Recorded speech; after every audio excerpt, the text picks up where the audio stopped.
La sana doctrina es nuestro tema. En 2 Timoteo capítulo 3, versículos 16 al 17 leemos: Toda la escritura es inspirada por Dios y útil para enseñar, para redarguir, para corregir, para instruir en justicia, a fin de que el hombre de Dios sea perfecto, enteramente preparado para toda buena obra. Que el Señor bendiga su santa y bendita palabra. Vivimos en una época en la que cada persona pretende tener su propia verdad. Se dice, lo importante es lo que tú creas. Cada quien tiene su interpretación. Nadie posee la verdad absoluta. Sin embargo, la Biblia habla de algo completamente diferente. La Biblia habla de la sana doctrina. La palabra doctrina simplemente significa enseñanza. Cuando la Biblia la llama sana, utiliza una palabra que significa saludable, íntegra, libre de corrupción. Así como un cuerpo sano funciona correctamente porque cada órgano cumple su función, una iglesia sana y un creyente sano viven conforme a la enseñanza pura de Dios. La sana doctrina no nace en la mente de los hombres, no es producto de filósofos, concilios, tradiciones o mayorías. Su fuente es Dios mismo, quien decidió revelarse mediante las Escrituras. Su objeto es revelar quién es Dios, quién es el hombre y cuál es el camino de la salvación. Y su propósito es conformar nuestra vida al carácter de Cristo para que vivamos conforme a la voluntad divina. La sana doctrina no nos fue dada simplemente para aumentar nuestro conocimiento, no. Fue dada para transformar nuestra conducta. La pregunta entonces no es qué piensa la sociedad, ni qué opina la cultura, ni siquiera qué creemos nosotros. La verdadera pregunta siempre será, ¿qué dice Dios en su palabra? Vamos a ver en primer lugar que la sana doctrina proviene exclusivamente de la revelación bíblica. Como dice nuestro texto, toda la escritura es inspirada por Dios. La autoridad de la sana doctrina comienza aquí precisamente. No creemos la Biblia porque la iglesia la aprobó. No creemos la Biblia porque millones la aceptan. No, la creímos porque procede del mismo Dios. Así que en este punto es importante que resaltemos a qué llama el apóstol Pablo toda la escritura, puesto que es crucial para nuestra exposición acerca del origen de la sana doctrina. La palabra griega utilizada por Pablo aquí es grafé, que significa simplemente escritura o escrito. Y aquí comienza lo interesante. En el Nuevo Testamento esta palabra no se usa para cualquier escrito. Cada vez que aparece, unas 50 veces aproximadamente, hace referencia a las escrituras sagradas. Miremos, por ejemplo, en Mateo 21:42 que dice, ¿nunca leíste en las escrituras? Juan 10:35 que dice, la escritura no puede ser quebrantada, y Romanos 1:2 que dice, por sus profetas en las santas escrituras. Esto quiere decir que cuando Pablo escribe grafé, Timoteo interpreta que habla de los escritos considerados palabra de Dios, no cualquier libro, no cualquier carta, no cualquier tradición, sino las escrituras. ¿Y qué escrituras conocía Timoteo? Aquí el contexto es decisivo. 2 versículos antes Pablo dice, y que desde la niñez ha sabido las sagradas escrituras, segundo Timoteo 3:15. La expresión allí es hieragrámata, que significa los escritos sagrados. ¿Y cuáles conocía Timoteo desde niño? Bueno, el Antiguo Testamento. Recordemos que Timoteo fue criado por su madre Eunice y su abuela Loida, según dice 2 Timoteo 1:5. Ambas eran judías creyentes. Así que desde pequeño aprendió la ley, los profetas, los salmos, todo el canon hebreo. Por tanto, el contexto inmediato nos indica que toda la escritura incluye por lo menos todo el Antiguo Testamento. Pero, ¿será que incluye también el Nuevo Testamento? Y aquí es donde la exégesis se vuelve muy interesante. Cuando Pablo escribe a 2 Timoteo, aproximadamente entre los años 66 al 67 después de Cristo, muchos libros del Nuevo Testamento ya estaban escritos, entre ellos Mateo, Marcos, Lucas, Hechos, Romanos, Corintios, Gálatas, Efesios, Filipenses, Colosenses, Tesalonicenses, Hebreos, según algunos, varias cartas pastorales, y estos ya circulaban entre las iglesias. Pero hay algo todavía más fuerte. El apóstol Pedro llama escritura a las cartas de Pablo. En 2 de Pedro capítulo 3, 15 al 16 leemos, como también nuestro amado hermano Pablo os ha escrito. Y sigue diciendo, las cuales los indoctos tuercen, como también las otras escrituras. Fíjese en esto, las otras escrituras.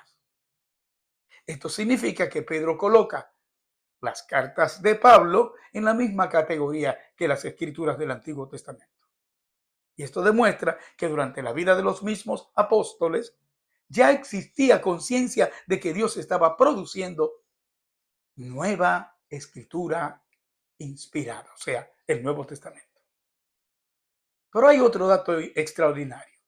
En 1 Timoteo 5:18 Pablo escribe, porque la escritura dice, y cita dos textos. Primero, Deuteronomio 25:4 que dice, no pondrás bozal al buey que trilla. Y luego cita Lucas 10:7, el obrero es digno de su salario, en el mismo escrito. Ambas citas son introducidas con la misma fórmula. La escritura dice. Esto significa que Pablo ya considera el Evangelio de Lucas como escritura. Y esta es una evidencia muy poderosa.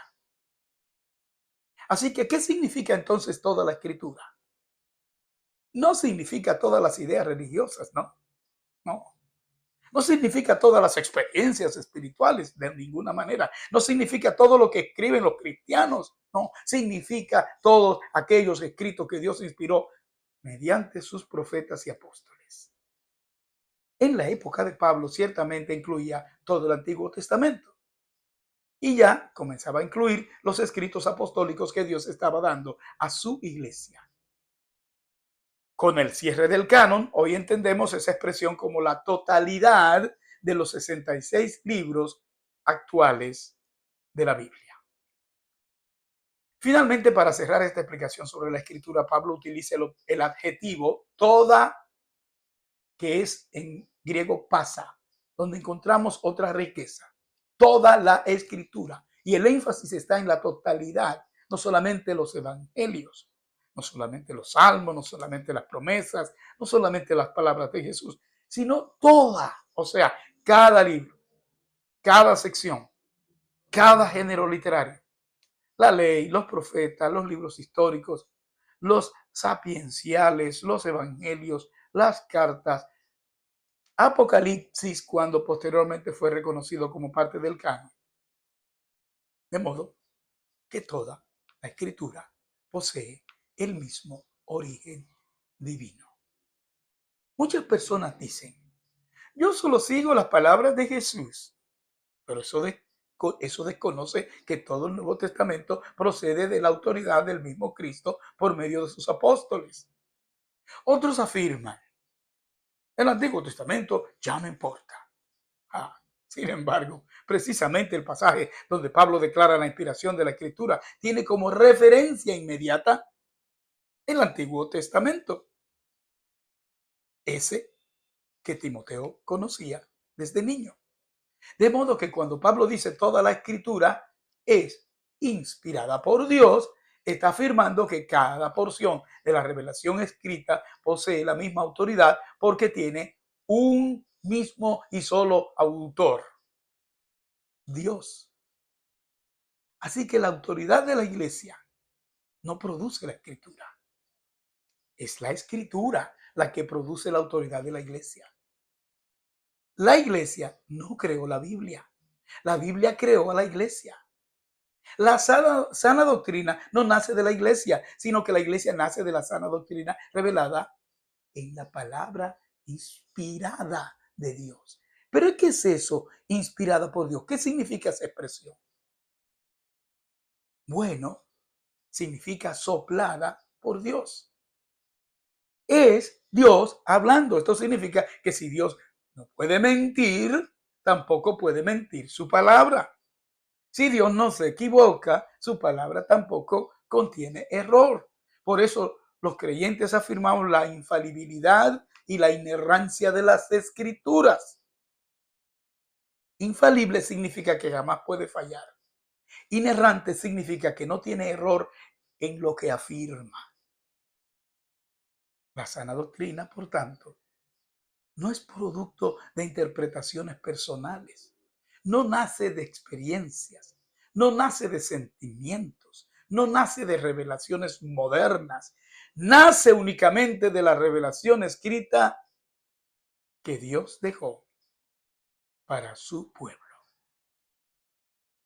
Así que la Biblia no necesita ser corregida por la ciencia, por la filosofía, por la cultura. Son estas las que continuamente cambian. La escritura permanece para siempre, como dice Isaías. Sécase la hierba, marchítase la flor, mas la palabra del Dios nuestro permanece para siempre. Isaías 48. La cultura cambia, las leyes cambian, las ideologías cambian, pero Dios no cambia y su palabra tampoco cambia. Vamos a ver en segundo lugar que la sana doctrina se confirma porque resiste todo examen. La escritura no teme ser examinada. Al contrario, ella misma invita a que todo sea probado. Cuando alguna enseñanza contradice la Biblia, el problema nunca está en la Biblia. El problema siempre está en la falsa enseñanza. La escritura es el patrón mediante el cual se mide todo. No es la Biblia la que debe adaptarse al hombre. Es el hombre quien debe someterse a la Biblia. Hebreos dice que la palabra de Dios es más cortante que una espada de dos filos, Hebreos 4:12. Pero dice más. Dice que ella discierne, ella juzga, ella desenmascara toda idea y pensamiento y las intenciones que los motivan. Toda teoría humana que contradiga la revelación termina siendo desmenuzada por la verdad divina. Porque la verdad no necesita ser defendida mediante artificios. La verdad simplemente permanece. Ustedes saben que desde siglos han aparecido filosofías, imperios, movimientos intelectuales y corrientes teológicas que prometían reemplazar la escritura, pero todas han pasado. Sin embargo, la palabra permanece. Por eso el creyente no pregunta qué está diciendo la sociedad, sino que más bien pregunta, ¿qué dice Dios? La sana doctrina es la regla suprema. Ella juzga nuestras opiniones, ella juzga nuestras tradiciones, ella juzga nuestras iglesias, ella juzga nuestros sentimientos, ella juzga nuestra cultura. Todo debe ser llevado al tribunal de la escritura. Y esta verdad la podemos ver reflejada en la exhortación del apóstol Pablo en Tito 2:1-15, en donde pone de relieve la praxis de la sana doctrina, la cual debe evidenciarse en el comportamiento del creyente en todos los aspectos de su vida. Y finalmente veamos el punto 3. La sana doctrina es la única verdad para toda la vida. Romanos 3:4 dice, sea Dios veraz y todo hombre mentiroso. Sí, porque no existen dos verdades. No existe una verdad divina y otra humana, sino que la verdad es una sola, porque Dios es uno y toda verdad procede de Él, como alguien dijo acertadamente. Verdad es todo lo que sale de la boca de Dios. El problema del ser humano desde el Edén consiste precisamente en querer establecer una verdad distinta. De ahí nacen las sectas. La serpiente no negó la existencia de Dios. Lo que hizo fue proponer otra interpretación, otra autoridad, otra verdad, o sea, otra supuesta verdad. Y desde entonces la humanidad sigue haciendo exactamente lo mismo. El hombre quiere decidir por sí mismo qué es bueno y qué es malo. Quiere redefinir la familia, quiere redefinir el matrimonio, quiere redefinir la moral, quiere redefinir la ética, quiere redefinir incluso la iglesia, pero Dios ya habló. Y cuando Dios habla, el debate se termina. La sana doctrina regula toda la existencia, regula nuestra vida personal, regula nuestro matrimonio, regula la crianza de los hijos, regula el ejercicio de la autoridad, regula la iglesia, regula el comportamiento social, regula el ejercicio del poder, regula nuestras responsabilidades como ciudadanos, regula nuestra relación con el prójimo. Así que no existe una sola esfera de la vida que quede fuera del señorío de Dios. En cuanto al orden de la iglesia, no somos libres para organizar aquello que Dios ya organizó. Aun cuando muchas de las prácticas dentro de muchas iglesias que contradicen lo que Dios ha establecido parezcan funcionar bien, esto no significa que esté bien hacerlo. La iglesia pertenece a Cristo. Él estableció sus principios. Él determinó sus oficios. Él definió sus requisitos.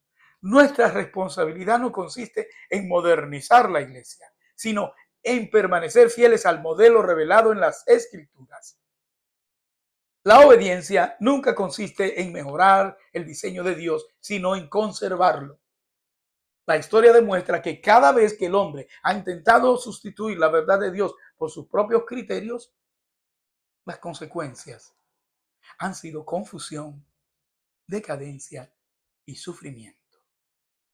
En cambio, cuando un individuo, cuando una iglesia, cuando una familia se someten a la sana doctrina, encuentran dirección, estabilidad y esperanza.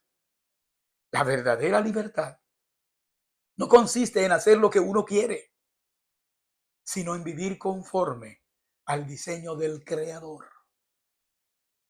Vivimos en una generación que desprecia la autoridad.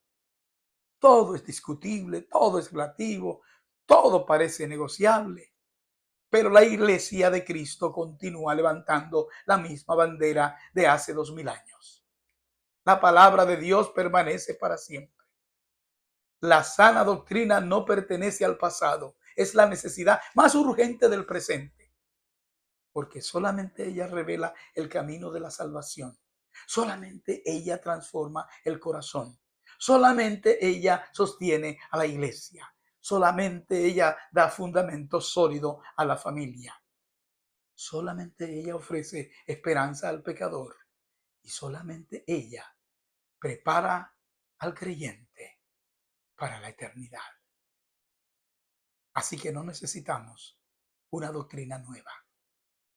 No necesitamos adaptar el evangelio a los tiempos, sino que más bien necesitamos volver a la escritura. Necesitamos creerla, predicarla, defenderla y sobre todo obedecerla, porque el creyente no será juzgado por las opiniones de su generación, sino por la palabra del Dios que habló.